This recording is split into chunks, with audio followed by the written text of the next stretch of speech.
Bonjour à tous, merci de choisir France 24 pour vous informer. Vous êtes au cœur de l'info, on est ensemble jusqu'à 21 h heure de Paris.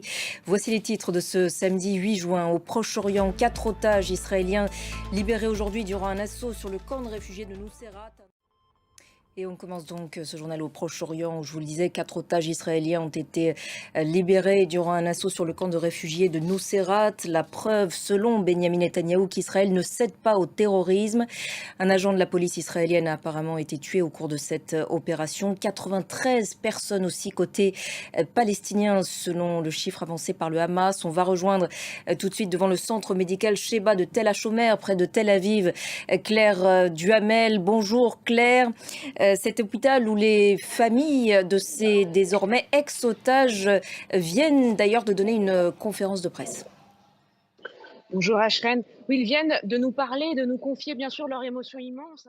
Merci beaucoup Claire, depuis le centre médical Sheba de Tel HaShomer près de Tel Aviv. Pendant ce temps, le pilonnage israélien de la bande de Gaza se poursuit. Divers secteurs ont été visés ces dernières heures. Les conditions de vie des Palestiniens sont chaque jour plus difficiles. Exemple dans le nord de l'enclave, dans le camp de Jabalia. On voit cela avec Jules Boiteau.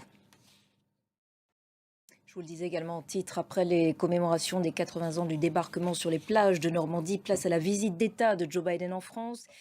Parmi d'autres sujets, l'Ukraine Bonjour. était une nouvelle fois évidemment au cœur des échanges entre les deux hommes, mais aussi la guerre à Gaza. C'est vrai, l'Ukraine au cœur des discussions. Merci beaucoup Karim pour toutes ces précisions depuis l'Elysée. Karim l'évoquait à l'instant, l'Ukraine était donc au cœur des échanges entre les deux hommes ce samedi. Pendant ce temps, sur le terrain, l'état-major ukrainien annonce que les troupes russes ont perdu 1210 hommes au combat au cours de la seule journée d'hier. Au total, 500 000 combattants russes seraient morts depuis le début de la guerre. On en parle aujourd'hui avec notre correspondant à Kiev, Gulliver Krag. Bonjour Gulliver.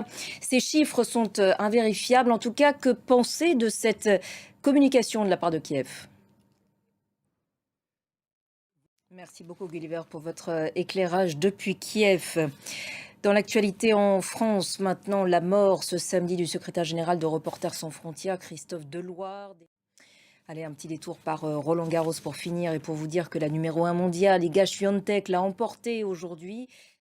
Et voilà donc pour l'essentiel de l'info. On se retrouve dans quelques instants. À tout de suite.